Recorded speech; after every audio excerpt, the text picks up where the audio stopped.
ठीक है, कल हमने टॉपिक पढ़ा था प्रोटेक्टेड एरिया नेटवर्क, उसी में आज हम टॉपिक नया पढ़ेंगे जिसे हम बोलते हैं बायोस्फीयर रिजर्व। ठीक है, तो बायोडाइवर्सिटी क्या होती है हम सभी को पता है कि different types of plant and animals is known as biodiversity. तो उसी के अंदर हमारा टॉपिक स्टार्ट करेंगे हम बायोस्फीयर रिजर्व। बायोस्फीयर रिजर्व की अगर हम बात करें तो प्रोटेक्टेड एरिया नेटवर्क में आपने नेशनल पार्क भी देखा, वाइल्ड लाइफ सेंचुरी भी देखा, बट फिर आखिर बायोस्फीयर रिजर्व बनाने की आखिर नीड क्या पड़ी, इसमें क्या डिफरेंस है। तो अगर हम देखें तो जैसे नेशनल पार्क के अंदर हमने देखा कि प्लांट्स भी होते हैं, एनिमल्स भी होते हैं और वहाँ का लिविंग बीइंग का जो भी सराउंडिंग एरिया होता है वो भी होता है। एंड अदर देन दिस अगर हम बात करें वाइल्ड लाइफ सेंचुरी, तो वाइल्ड लाइफ सेंचुरी में क्या था बताओ, पर्टिकुलर स्पीशी के लिए भी वाइल्ड लाइफ सेंचुरी को क्रिएट किया जा सकता था। अब बात करेंगे अगर बायोस्फीयर रिजर्व की, तो बायोस्फीयर रिजर्व एक ऐसा प्रोटेक्टेड एरिया होता है जिसमें नेशनल पार्क्स भी आते हैं, वाइल्ड लाइफ सेंचुरी भी आती है और वहाँ नियर बाय का इकोसिस्टम भी क्या करता है, सराउंड करता है। तो बायोस्फीयर रिजर्व के बारे में आगे प्रोसीड करते हैं हम कि फर्स्ट ऑफ ऑल ये बायोस्फीयर रिजर्व वाला कंसेप्ट आया कहाँ से। तो इसके लिए इंटरनेशनल लेवल पर यूनेस्को का नाम आप सभी ने सुना है। क्या फुल फॉर्म होता है यूनेस्को का?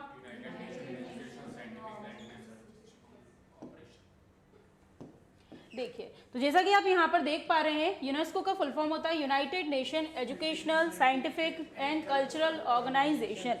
तो इंटरनेशनल लेवल पर एक ऑर्गेनाइजेशन है जिसका नाम क्या है, यूनेस्को। यूनेस्को जो है इसका क्रिएशन हुआ था 1945 में। 1945 में इसका क्रिएशन हुआ था एंड इंडिया इसका मेंबर बन चुका था 1946 में। 1946 में इंडिया ने इसे ज्वाइन कर लिया था एंड इसी के चलते यूनेस्को ने एक प्रोग्राम लॉन्च किया था। उस प्रोग्राम का नाम है man and biosphere reserve program, इसी को बोलते हैं मैब, MAB। तो ये मैप जो प्रोग्राम है, इस मैप प्रोग्राम के अंडर एक प्रोग्राम चलाया गया जिसे क्या बोला गया है, बायोस्फीयर रिजर्व प्रोग्राम। तो इंटरनेशनल लेवल पर इसकी शुरुआत कुछ इस तरीके से हुई थी, बट इंडिया के अंदर अगर हम बात करें तो 1986 में इसकी शुरुआत हुई है, जिसके अंदर किस चीज के क्रिएशन की बात करी गई है, बायोस्फीयर रिजर्व की। और यहीं से कंसेप्ट आया है आपके बायोस्फीयर रिजर्व का। तो बात करेंगे हम बायोस्फीयर रिजर्व की, तो biosphere reserves are the areas which can be terrestrial और मेराइन इकोसिस्टम। तो कोई कंडीशन नहीं है पर्टिकुलर कि टेरेस्ट्रियल में ही बनेगा या एक्वाटिक में बनेगा, मेराइन में, व्हाटएवर, ये किसी का भी कॉम्बिनेशन हो सकता है। नेशनल पार्क और वाइल्ड लाइफ सेंचुरी के कंपैरिजन में ये एक बड़ा और लार्जर एरिया होता है। Multiple purpose protected areas where both flora and fauna are protected. अभी आपको सिंपल शब्दों में बताती हूँ कि देखिए, बायोस्फीयर रिजर्व की अगर हम बात करें तो इसके अंदर आपका नेशनल पार्क भी आ जाएगा, वाइल्ड लाइफ सेंचुरी भी आ जाएगा और वहाँ का पर्टिकुलर इकोसिस्टम भी आ जाएगा। तो आप बोलोगे मैम ये तो आपने सिर्फ और सिर्फ यहाँ पर प्लांट्स और एनिमल्स की बात करी, बट ऐसा नहीं है। अगर हम बात करें बायोस्फीयर रिजर्व की, तो बायोस्फीयर रिजर्व जो है वो अपने आप में एक बहुत ही अच्छा लिविंग एग्जाम्पल है जो यहाँ पर को एग्जिस्टेंस को शो करता है। किसका को एग्जिस्टेंस? तो ह्यूमन बीइंग प्लस नेचर का, कि नेचर और ह्यूमन बीइंग दोनों एक साथ कैसे रह सकते हैं। तो इसका सबसे अच्छा एग्जाम्पल आपको कहाँ देखने को मिलेगा, बायोस्फीयर रिजर्व में। तो ये ऐसे एरिया होते हैं जिसके अंदर प्लांट्स भी हैं, एनिमल्स भी हैं, प्लस वहाँ पर कुछ कम्युनिटी, ट्राइबल कम्युनिटीज वगैरह भी सर्वाइव करती है और दोनों ही आपस में मिलकर यहाँ पर हार्मोनी को मेंटेन करते हैं, तालमेल को बनाकर रखते हैं और उसी से क्या फॉर्म होता है, आपका बायोस्फीयर रिजर्व फॉर्म होता है। नेक्स्ट हम देखते हैं बायोस्फीयर रिजर्व की अगर हम बात करें तो इसे कब लॉन्च किया गया था, 1971 में लॉन्च किया था।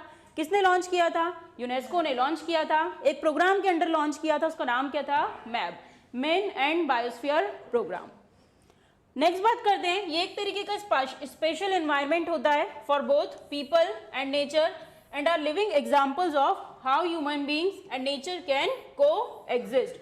दोनों आपस में एक दूसरे की नीड्स का ध्यान में रखते हुए कैसे को एग्जिस्ट कर सकते हैं। तो इसका सबसे अच्छा एग्जाम्पल क्या होता है, आपका बायोस्फीयर रिजर्व। अब क्या क्राइटेरिया होता है बायोस्फीयर रिजर्व को क्रिएट करने के लिए, कुछ ना कुछ स्पेशल उसके अंदर होना चाहिए। तो अब देखते हैं यहाँ पर, it should be protected and minimally disturbed core area. Core area का कंसेप्ट मैंने आपको पहले भी बताया है कि जोनेशन सिस्टम होता है, 3 तरीके के जोन्स बनाए जाते हैं। कौन कौन से बोलो फटाफट। सबसे अंदर आता है आपका कोर जोन, उसके ऊपर क्या आता है, बफर जोन, एंड उसके ऊपर क्या आता है आपका, सॉरी ये हो गया, देन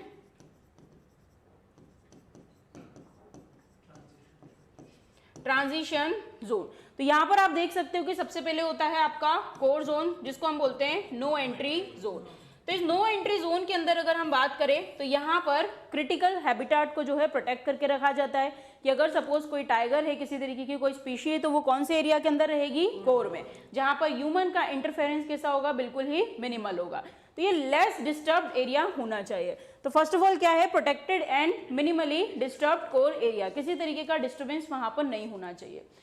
नेक्स्ट अगर हम देखें तो बायो ज्योग्राफिकल यूनिट होना चाहिए and it should be a large area, कि बहुत बड़ा एरिया होना चाहिए जिसके अंदर सारे के सारे ट्रॉपिक लेवल जो है वो इजीली सर्वाइव कर सके या फिट हो सके। And next bio geographical unit, ऐसा ज्योग्राफिकल यूनिट जिसके अंदर लाइफ जो है वो क्या कर सके, सर्वाइव कर सके। नेक्स्ट है इन्वॉल्वमेंट ऑफ लोकल कम्युनिटीज। अभी तक आपने देखा जितने भी प्रोटेक्टेड एरिया थे वहां पर ह्यूमन का इंटरफेरेंस एक तरीके से इग्नोर ही किया जा रहा था, बट बायोस्फीयर रिजर्व में ये डिफरेंस होता है कि बायोस्फीयर रिजर्व के अंदर जो लोकल कम्युनिटी होती है उसका भी प्रॉपर ध्यान रखा जाता है, उसकी सोशल वैल्यूज को, उसके रिलीजन को, उसके कल्चर को भी इसमें क्या दिया जाता है, प्रोटेक्शन दिया जाता है। तो ये बोल रहा है कि यहाँ पर लोकल कम्युनिटी का भी इन्वॉल्वमेंट होना चाहिए। कैसे, अगर कोई ट्राइबल कम्युनिटी है किसी बायोस्फीयर रिजर्व के इर्द गिर्द रहती है तो वो अपना लोकल नॉलेज शेयर कर सकती है। भाई उसको ज़्यादा अच्छे से पता होगा कि वहाँ पर जो प्लांट है इसको प्रोटेक्ट करने के लिए क्या करना चाहिए, या वहाँ पर जो एनिमल है उसकी क्या रिक्वायरमेंट्स होती है, क्यों, क्योंकि वो एक लंबे टाइम के साथ उसके साथ वहाँ पर क्या कर रही है, रह रही है। तो यहाँ पर involvement of local communities. Next अगर हम देखें areas potential for preservation of traditional tribal and rural modes of living for harmonious use of this environment. इसके अंदर वही दे रखा है कि ह्यूमन और नेचर का को एग्जिस्टेंस आप कैसे देख सकते हो, दोनों आपस में कैसे कोऑपरेट करके रह सकते हैं। ठीक है, नेक्स्ट क्या है, what are the 3 main zones of biosphere reserve. तो सबसे पहले कौन सा जोन आता है यहाँ पर, core area, most protected area. अगर हम बात करें डिग्री ऑफ प्रोटेक्शन की तो हाईली प्रोटेक्शन एरिया कौन सा रहता है, कोर जोन। सबसे ज्यादा प्रोटेक्शन आपको यहीं पर देखने को मिलेगा। तो क्या यहाँ पर किसी भी तरीके की कोई एक्टिविटीज होती होगी, नहीं होती, उसके लिए अलग से एरिया बनाया जाता है। तो बात करेंगे अगर हम कोर एरिया की तो it is the most protected area of a biosphere reserve. It may contain endemic plant and animals. Previously भी मैं आपको बता चुकी हूँ एंडेमिक का मतलब क्या होता है, belonging to particular area. Very good. तो यहाँ पर हम बात कर रहे हैं it may contain endemic plants and animal, कि उस पर्टिकुलर एरिया में ही रहती हो। नेक्स्ट है it represents important genetic reservoir having exceptional scientific interest. अब वहाँ पर जब डिफरेंट टाइप की स्पीशीज रह रही हैं तो उनसे मिलने वाले रिसोर्सेज भी ऐसे होंगे जिसके अंदर अगर हम बात करें तो जेनेटिक प्रिजर्वेशन, तो ये सब चीज़ों को ही बताता है कि उसे ही प्रोटेक्ट करेंगे, कंजर्व करेंगे और साइंटिफिक पर्पज से आगे जाकर उसका यूज भी हम यहाँ पर करेंगे। It consists protected region like national park, sanctuary, etc. under the Wildlife Protection Act 1972।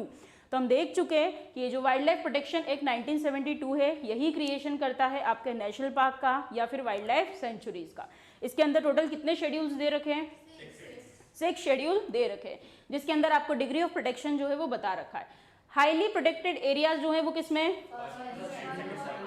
Yes, schedule 1 and part 2 of schedule 2, and उसके कंपैरिजन में थोड़ा सा लिबरल हो जाए तो कौन सा हो जाएगा, शेड्यूल 3 एंड शेड्यूल 4। शेड्यूल 5 में क्या दे रखा है, vermin species, it means which can be hunted, and schedule 6 में क्या दे रखा है, बिल्कुल ऐसे प्लांट्स जिनका यहाँ पर कल्टीवेशन जो है वो प्रोहिबिटेड है। तो इसी के अंडर क्या बनते हैं आपके national park, wild life sanctuaries वगैरह यहाँ पर क्रिएट होते हैं। It is kept free from human interference. तो आपको याद रखना है वो एक कोर एरिया है, वहाँ किसी तरीके की कोई भी एक्टिविटी, कोई डिस्टर्बेंस नहीं होना चाहिए। तो इस तरीके से हमने यहाँ पर इसे डिवाइड किया है। नेक्स्ट क्या है आपका, buffer zone. Buffer zone, buffer का मतलब ये होता है कोई दो चीजों के बीच में वो बना हुआ है तो उसे हम क्या बोल रहे हैं, बफर जोन का नाम दे रहे हैं। तो बफर जोन जो होता है वो किससे सराउंड होता है, आपका कोर जोन से सराउंडेड होता है। अब यहाँ पर कुछ लिमिटेड एक्टिविटीज को जो है परमिट किया जाता है। अब वो कौन सी एक्टिविटी होती है जो कि बहुत ही इंपॉर्टेंट हो कोर एरिया के प्रोटेक्शन के लिए, लाइक किसी तरीके की कोई साइंटिफिक रिसर्च करनी है या बायोस्फीयर रिजर्व वगैरह से रिलेटेड कोई एजुकेशन प्रोवाइड करनी है, तो वो सब वर्किंग आपकी कहाँ पे होगी, बफर जोन। बट बफर को याद कैसे रखोगे, बफर जोन मतलब वो एरिया जो कोर एरिया को प्रोटेक्ट करने के लिए एक्टिविटीज बहुत ही मस्ट हो। तो यहाँ बात करते हैं हम बफर जोन की। तो surrounds the core zone and its activities are managed in this area in the way that it helps in protection of the core zone and its natural condition। अब कौन कौन सी ऐसी एक्टिविटीज़ होती हैं जो core area के protection में आपको हेल्प करती है? तो इसमें हम देखते हैं लाइक लिमिटेड टूरिज्म, ठीक है, अब उससे पैसा आएगा तो वो पैसा कहाँ पर यूज़ होगा? कोर एरिया के डेवलपमेंट में यूज़ होगा। अदर देन दिस अगर हम बात करें तो रिस्टोरेशन का काम होता है, किसी चीज़ को अगर रिस्टोर करना है, fishing, grazing etcetera, which are permitted to reduce its effect on the core zone. इस एरिया में अगर इन्हें परमिशन दे देंगे तो ये कोर एरिया को यहाँ पर डिस्टर्ब नहीं करेंगे। Next, research and education activities are to be encourage. तो आपको यही याद रखना है कि बफर जोन के अंदर रिसर्च एक्टिविटीज होती है एंड एजुकेशनल एक्टिविटीज होती है जो बायोस्फीयर रिजर्व के कंजर्वेशन या प्रोटेक्शन के लिए मस्ट होती है। अब इसके बाद जो सबसे लास्ट जोन होता है उसको क्या बोलते हैं? ट्रांजिशन जोन, जो सबसे आउटर मोस्ट एरिया होता है।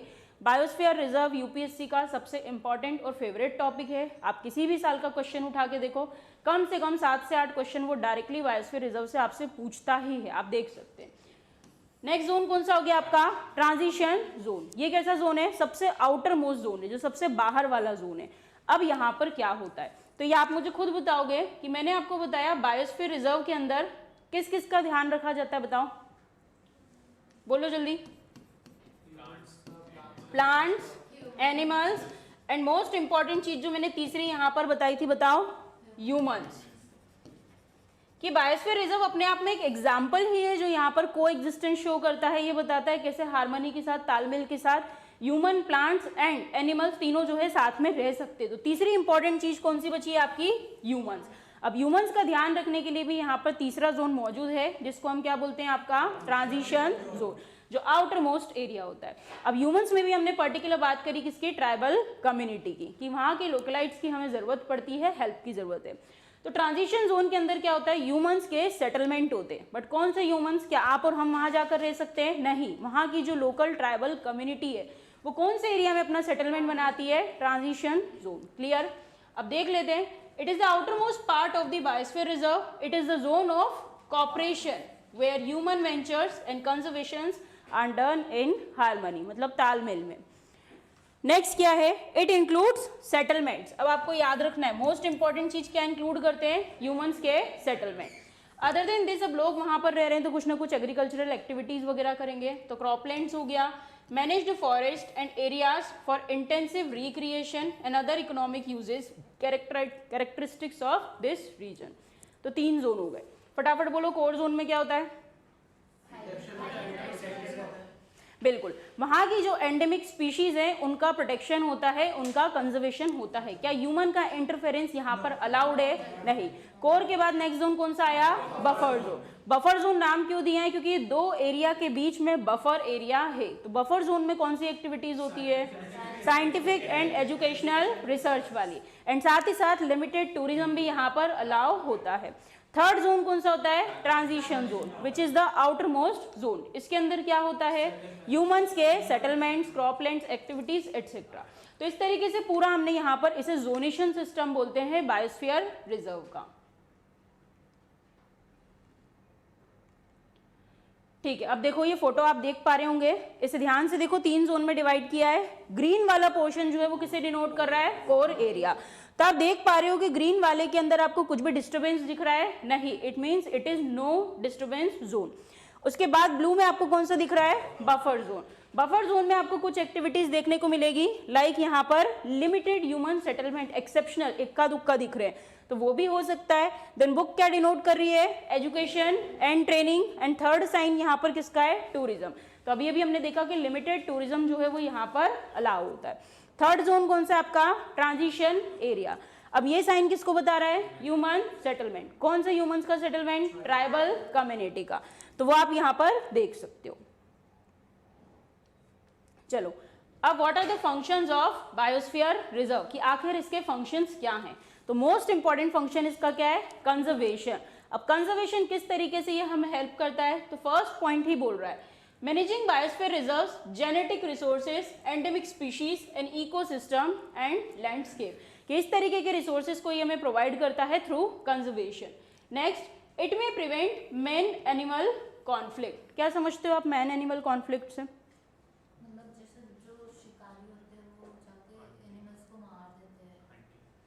ठीक है, किसी तरीके की हंटिंग या पोचिंग। तो तो अगर हम बात करें कंजर्वेशन में कि फंक्शन में क्या है, तो यहाँ पर क्या लिखा है, इट में प्रिवेंट, ये बचा सकता है आपको ह्यूमन एनिमल कॉन्फ्लिक्ट से। ऐसे कई सारे एग्जाम्पल्स आपको देखने को मिलेंगे। जिस रिसेंट में एक एग्जाम्पल हुआ था अभी 2021 के अंदर कि महाराष्ट्र के अंदर एक टाइग्रेस थी जिसका नाम था अवनी। क्या नाम था? अवनी। तो ये जो अवनी टाइग्रेस थी, इसने क्या किया था, वहां पर करीबन 13 से 14 लोगों की जान ले ली थी। तो सून इसको जो है मेन ईटर डिक्लेयर कर दिया गया था। अब भाई ये इतने सारे लोगों को जब मार देगी तो इसका भी कुछ ना कुछ यहाँ पर आपको जो है ट्रीटमेंट करना पड़ेगा। As a result Avni was shot dead, फिर उसे मार दिया गया था। तो मैन एनिमल कॉन्फ्लिक्ट इस तरीके से क्रिएट होते, बट अगर इस तरीके से ध्यान दिया जाएगा तो यहाँ पर वो उस चीज को प्रिवेंट करने में या रिड्यूस करने में भी क्या करेंगे, आपकी हेल्प करेंगे। नेक्स्ट क्या है, along with the wildlife culture and customs of tribals are also protected. तो एक इंपॉर्टेंट फंक्शन इसका ये है। नेक्स्ट क्या है, development. It seeks to strengthen the 3 pillars of sustainable development. Sustainable development means आगे बचा के रखने के लिए। ओके, सस्टेनेबल डेवलपमेंट यही होता है कि हमारे रिसोर्सेज को इस तरीके से यूज किया जाए कि आने वाली जनरेशन भी उसका फायदा उठा पाए या उसके लिए भी वो रिसोर्सेज क्या हो, बच सके। तो यहाँ पर पॉइंट है आपका, it seeks to strengthen the 3 pillars of sustainable development, जिसमें फर्स्ट क्या बोल रहा है, सोशल एंड इकोनॉमिक डेवलपमेंट करना है आपको। वहां पर जो सोशली एनिमल्स हैं या फिर ट्राइबल कम्युनिटीज है सभी को प्रिजर्व करके रखना है।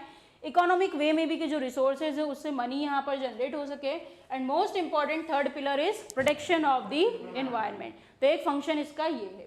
तीसरा फंक्शन क्या है, लॉजिस्टिक सपोर्ट। लॉजिस्टिक सपोर्ट जो है ओवरऑल ये बताता है कि किसी पर्टिकुलर जिस जगह से उस रिसोर्स का जनरेशन हो रहा है वहां से कंज्यूमर तक आपको उसे कैसे पहुंचाना है, फाइनल डेस्टिनेशन तक। तो लॉजिस्टिक सपोर्ट में आप देख सकते हो promoting research activities, environmental education, training and monitoring in the context of local, national and international conservation। तो यहाँ पर इस तरीके से इसका तीसरा इंपॉर्टेंट फंक्शन ये भी है, कंजर्वेशन के काम आएगा, डेवलपमेंट के काम आएगा एंड लॉजिस्टिक सपोर्ट, कि वहाँ की कौन सी एक्टिविटीज आप बाहर तक पहुँचा सकते हैं। Now what is man in biosphere program, इसी को क्या बोलेंगे, मैब। मैप जो है इसे कब लॉन्च किया गया था, 1971 में। किसने लॉन्च किया था, यूनेस्को ने लॉन्च किया था। और इसी के चलते कौन सा प्रोग्राम लॉन्च हुआ था, बायोस्फीयर रिजर्व प्रोग्राम। इंडिया में कब लॉन्च हुआ था, 1986 में। Clear.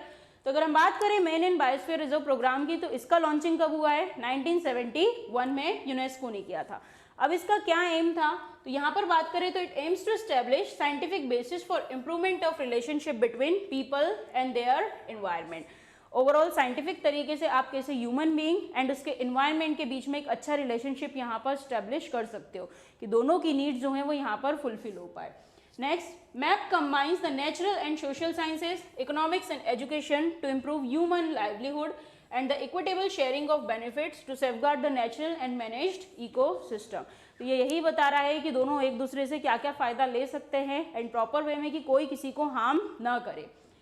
Next, thus promoting innovative approaches to economic development that are socially and culturally appropriate and environmentally sustainable। तो इस तरीके की इनोवेटिव अप्रोचेस को यहाँ पर जो है आपको प्रमोट करना है। Next, what is the international status of biosphere reserve. तो सबसे पहले ये स्टार्ट ही कौन से लेवल पर हुआ था, इंटरनेशनल लेवल पर स्टार्ट हुआ था, यूनेस्को ने इसे स्टार्ट किया था। तो इंटरनेशनल लेवल पर क्या है, तो आपको तो पता है भैया आपके इंडिया के अंदर बायोस्फीयर रिजर्व है, बट ऐसा नहीं है, पूरे वर्ल्ड में भी अच्छी खासी तरीके से ये लोग फैले हुए हैं। इसका यूनियन लेवल पर या आप बोल सकते हो इंटरनेशनल लेवल पर भी अलग से प्रोग्राम चलाया जाता है। अब UNESCO has introduced the designation biosphere reserve for natural areas to minimise the conflict between development and conservation। Biosphere reserves are nominated by national government। बताओ कौन करता है बायोस्फीयर रिजर्व को नॉमिनेट, नेशनल गवर्नमेंट इसे नॉमिनेट करती है। Which meets a minimal set of criteria under Man and Biosphere Reserve Program of UNESCO। तो government ही डिसाइड करती है, स्टेट गवर्नमेंट भी डिसाइड करती है and in some cases national government भी डिसाइड करती है। दोनों की शेयरिंग होती है, अभी हम देखेंगे किसका क्या रेशियो रहता है। तो वही जो है यहाँ पर देखती है कि ये जो मिनिमल स्टैंडर्ड्स हैं उनको फॉलो कर पा रहे हैं या नहीं कर पा रहे हैं, उसमें फिट बैठते हैं या नहीं बैठते, एंड उसी के बेसिस पे क्या करती है, इसे डिक्लेयर करती है। There are currently 738 biosphere reserve. ये कहाँ की बात हो रही है? वर्ल्ड की बात हो रही है कि वर्ल्ड के अंदर टोटल बायोस्फीयर रिजर्व कितने मौजूद हैं। तो टोटल कितने हैं? 738 बायोस्फीयर रिजर्व इन 134 कंट्रीज। अब ऐसे तो कंट्रीज बहुत सारी है, अराउंड 195 है, बट उनमें से बायोस्फीयर रिजर्व कितनी कंट्रीज में? 134 कंट्रीज में। And last line, including 22 transboundary sites. Transboundary site से क्या समझते हो? तो बाउंड्री के कंट्री की बाउंड्री के बीच, बिल्कुल, जहां पर दो कंट्रीज जो है आपस में टकरा रही हो और उनके बीच में जो बाउंड्री बनती है उसको क्या बोलते हैं? Transboundary site. तो ये तो हमने बताया कि 134 कंट्रीज के अंदर इसने कितने बायोस्फीयर रिजर्व बने हुए हैं? 738। एंड 22 को हमने अलग रखा है जो ट्रांस बाउंड्री दो कंट्रीज के जो ट्रांजिशन जोन है वहां पर है। इंडिया में total number of biosphere reserve कितने? इंडिया में टोटल बायोस्फीयर रिजर्व है 18। कितने हैं? 18। तो आपको याद रखना है इंडिया में टोटल 18 बायोस्फीयर रिजर्व जो हैं वो क्रिएट करे गए हैं, जिसमें से 12 जो हैं वो यूनेस्को के वर्ल्ड हेरिटेज साइट में भी लिस्टेड है। तो यूनेस्को में कितने दिए हुए हैं? 12 दिए हुए हैं। पूरा प्रोग्राम ऑल्दो वहीं से चल रहा है, बट कुछ ग्रेटर इंपॉर्टेंस के भी होते हैं। तो उसमें से 12 किसमें है? यूनेस्को में है, वर्ल्ड लेवल पर या इंटरनेशनल लेवल पर रजिस्टर्ड है।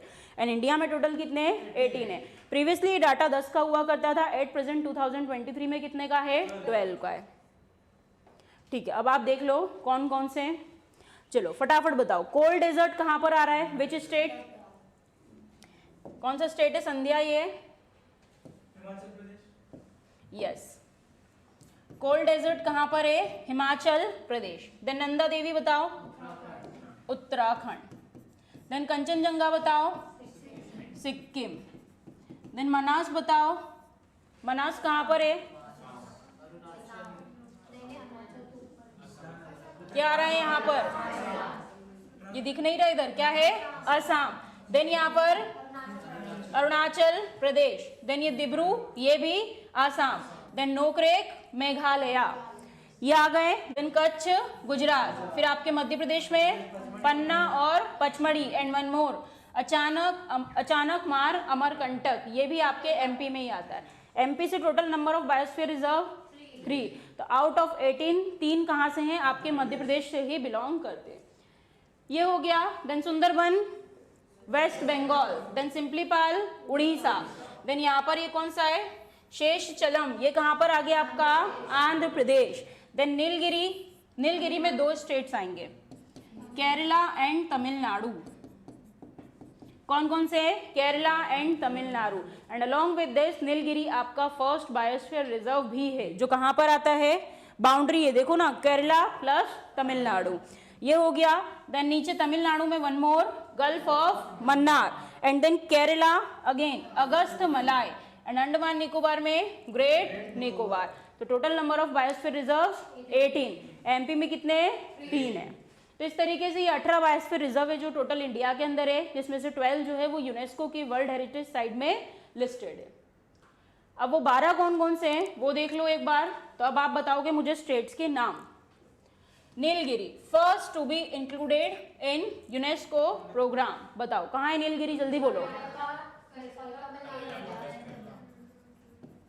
केरला प्लस तमिलनाडु। सुंदरबन, वेस्ट बंगाल। देन नंदा देवी, कहाँ है Nanda Devi?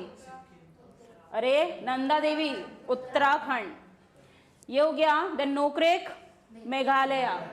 Then Pachmarhi MP, Simlipal Orissa, Achanakmar Amarkantak MP, great Nicobar Andaman Nicobar, Agasthyamalai Kerala, very good. Kanchenjunga Sikkim. पढ़ो इसके आगे related, added under MAB programme in 2018, तो थोड़ा सा रिसेंट में आ सकता है। एंड उससे भी ज़्यादा लेटेस्ट में अगर देखोगे तो पन्ना मध्य प्रदेश का जो है वो लेटेस्ट किसमें इंक्लूड किया गया है? बायोस्फीयर रिजर्व में इंक्लूड किया गया।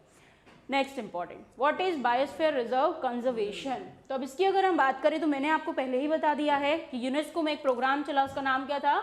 मैप। मैप के अंडर इंडिया में एक प्रोग्राम लॉन्च किया गया जिसे क्या बोला गया? Biosphere conservation. कब लॉन्च किया गया? 1986 में। तो 1986 में ये जो प्रोग्राम है ये लॉन्च किया गया है। अब इंडिया के जो बायोस्फीयर रिजर्व है उनकी वर्किंग कैसे होगी, तो इसके अंदर प्रॉपर जो है वो शेयरिंग समझाई गई है। ध्यान से सुनना, अब क्या होता है, जैसे सेंटर और स्टेट दोनों ही इसके लिए वर्क करेंगे, बट कुछ ऐसे पर्टिकुलर एरिया हैं जो फाइनेंशियली थोड़े से बैकवर्ड है, जैसे कि आपका नॉर्थ ईस्ट वाला रीजन हो गया। तो ऐसे एरियाज जो हैं वहाँ पर बायोस्फीयर रिजर्व के लिए कैसे काम होगा, तो जब भी कोई थोड़ा पिछड़ा हुआ होता है तो उसको सपोर्ट देना पड़ता है। तो वहाँ पर बात हो रही है कि नॉर्थ ईस्टर्न रीजन की प्लस हिमालय के अंदर जो स्टेट्स आते हैं टॉप में, उनके बीच में जो शेयरिंग होने वाली वो किस रेशियो में होगी, 90:10, बिकॉज वो थोड़े से बैकवर्ड है। वहीं कंपेरेटिवली अगर हम बात करें जो बाकी का रिमेनिंग इंडिया हो गया है, उसमें जो शेयरिंग होगी वो कैसी होगी, 60-40। जैसे कि 60 अगर सेंटर की है तो 40 किसकी रहेगी, स्टेट की। बट जो बैकवर्ड एरिया है वहां पर 90% शेयरिंग कौन करेगा, आपका सेंटर गवर्नमेंट, एंड 10% वहां की स्टेट गवर्नमेंट जो है वो करेगी। ये हो गया। The state government prepares the management action plan which is approved and monitored by Central MAB Committee. इसके लिए अलग से कमेटी भी अपॉइंट होती है जो इस प्रोग्राम के रिलेटेड जो चीज़ें हैं उन्हें देखती है। तो समझ में आया, what is biosphere reserve conservation. ये गवर्नमेंट के द्वारा चलाया गया एक प्रोग्राम है जिसे कब चलाया था, 1986 में। Very good. चलो अब ये वर्ल्ड लेवल पर क्या नाम है, पढ़ो इसका, टॉप में क्या लिखा है, ठीक है। अब यहाँ पर अगर हम देखें तो world network of biosphere reserve, तो यहाँ पर ये जो प्रोग्राम है ये नवंबर 3rd will be the first international day of biosphere reserve. And कब से सेलिब्रेट करना स्टार्ट हुआ है, फ्रॉम 2022। तो करंट अफेयर के पॉइंट ऑफ व्यू से आपके लिए इंपॉर्टेंट है कि इंटरनेशनल लेवल पर बायोस्फीयर रिजर्व कंजर्वेशन के लिए कौन सी डेट डिसाइड की गई है, 3 नवंबर। तो 3 नवंबर से इस डे को जो है सेलिब्रेट किया जा रहा है फ्रॉम 2022। ये हो गया, ठीक है। And was formed in 1971।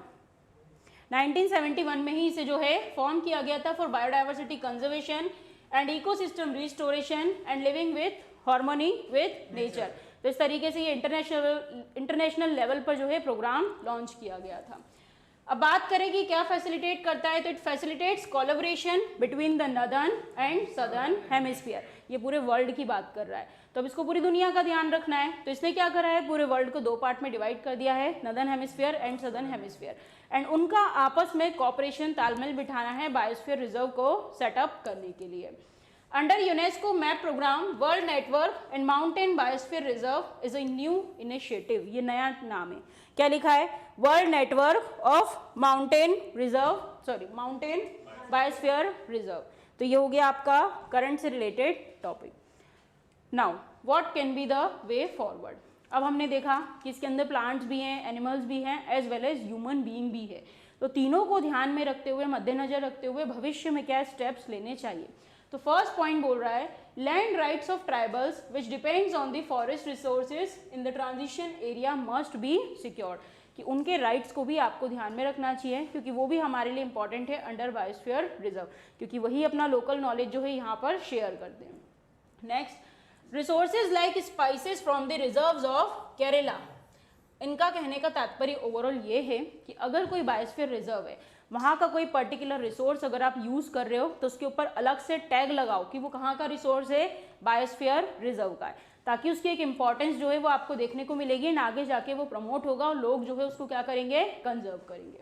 Next, एक मुन्नार डिक्लेरेशन हुआ था रिसेंट में which suggest the biosphere reserve can be carved out of the desert and Gangetic plain of biogeographic zone should also be implemented. तो इसने कुछ सजेशन दिए थे मुन्नार डिक्लेरेशन में, साउथ इंडिया में हुआ था, जिसने बोला कि डेजर्ट के अंदर भी एक बायोस्फीयर रिजर्व जो है वो क्रिएट किया जाना चाहिए अलॉन्ग विथ गैंजेटिक प्लेन्स, जो आपके नॉर्थ के नीचे वाले एरिया में आपको देखने को मिलेंगे।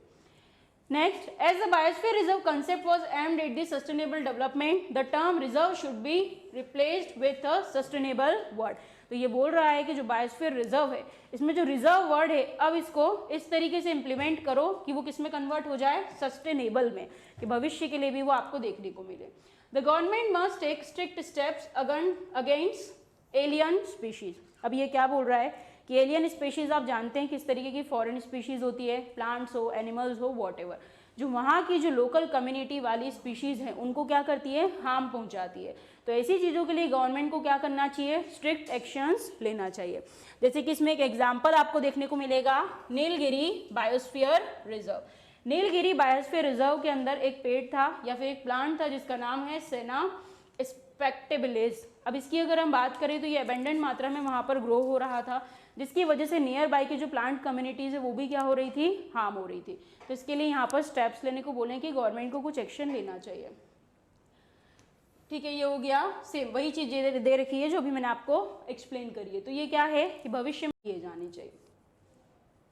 नेक्स्ट, ये क्या दे रखा है, डिफरेंस दे रखा है between wild life sanctuary, national park and biosphere reserve. फटाफट अब आपको देखना है।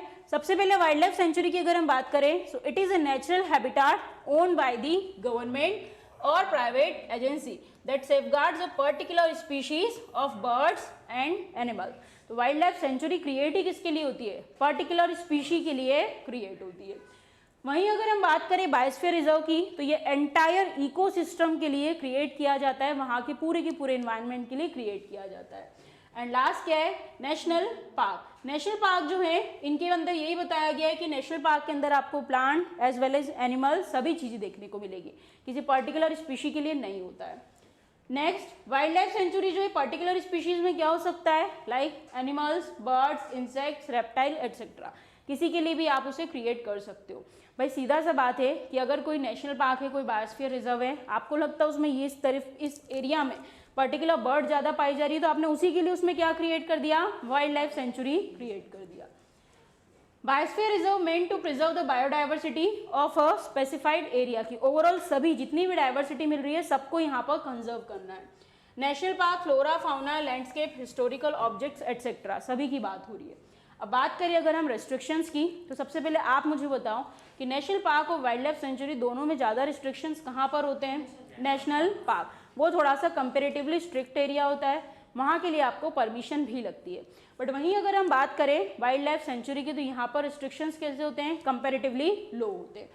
बायोस्फीयर रिजर्व के अंदर तो 3 जोन है, जो थर्ड जोन है उसका नाम क्या था, ट्रांजिशन जोन, उसका एक नाम और है manipulation zone. Several human activities can occur in this zone. ठीक है भाई, ये हो गया।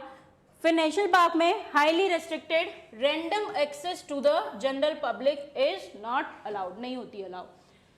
अब परमिशन की बात करें तो वाइल्ड लाइफ सेंचुरी में किसी तरीके की परमिशन की कोई रिक्वायरमेंट नहीं है। बायोस्फीयर रिजर्व में subject to the particular area of the biosphere reserve depends. And national park में permission is required. And last most important point, IUCN has defined it as a category 4 type of protected area. तो category 4 type में किसको रखा गया है यहाँ पर, wild life sanctuary को। देन अगर हम बात करें biosphere reserve, it is internationally recognised within the framework of UNESCO. ये तो हमने अभी देखा है कि यूनेस्को के मैप प्रोग्राम के अंदर किसको रखा गया है, biosphere reserve. And third one क्या है, नेशनल पार्क। IUCN ने इसके लिए भी एक कैटेगरी बनाई है, category 2 types of the protected area. तो इस पर आपको क्वेश्चन देखने को मिल जाएगा यूपीएससी का प्रीवियस, जिसके अंदर कैटेगरी 4, कैटेगरी 2 किसमें क्या दिया है आपको पता होना चाहिए। ठीक है, तो ये हो गया बेसिक डिफरेंस। तो अभी तक की क्लास में हमने क्या टॉपिक फिनिश करा, बायोस्फीयर रिजर्व। अब थोड़ा सा एक टॉपिक और है related, that is national green tribunal. अभी तक हमने सारे के सारे प्रोटेक्टेड एरियाज़ की बात कर ली है। अब इन प्रोटेक्टेड एरियाज़ से रिलेटेड अगर कोई मैटर होता है तो उसके ऊपर डिस्पोजल के लिए कोई ना कोई अथॉरिटी, कोई ना कोई ट्रिब्यूनल होना चाहिए, जिसी के चलते किसी की फॉर्म किया गया है नेशनल ग्रीन ट्रिब्यूनल को। अब एनजीटी की अगर हम बात करें तो इसे फॉर्म किया गया है under national green tribunal act 2010। इसकी जो है 5 सीट्स बनाई गई है, जिसमें इसका हेडक्वार्टर, प्रिंसिपल सीट्स कहाँ देखने को मिलेगी, न्यू दिल्ली में। Other than this, new Delhi के अलावा कहाँ पर है, भोपाल, पुणे, कोलकाता एंड चेन्नई। अब एनजीटी की अगर हम बात करें तो मैंडेटेड होता है कि इसको अपने केस का डिस्पोजल कितने टाइम में देना है, विद इन 6 मंथ आपको फिनिश करना है। ये हो गया। ठीक है, अब कंपोजिशन की अगर हम बात करें तो 3 आपको मेन देखने को मिलेगा। सबसे पहले कौन, चेयरपर्सन।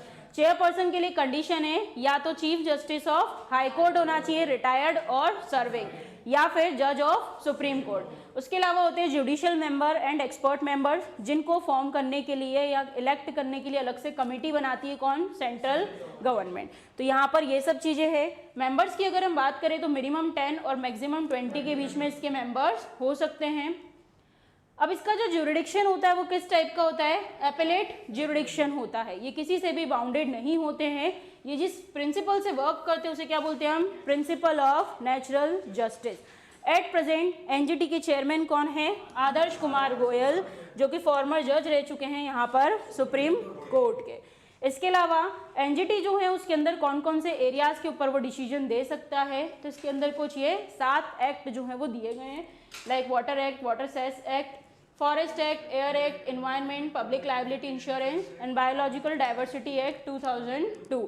तो इस तरीके से पूरा हमने अभी तक के प्रोटेक्टेड एरियाज को कंप्लीट कर लिया है एंड उसके रिजोल्यूशन से रिलेटेड ट्रिब्यूनल कौन सा है? एनजीटी।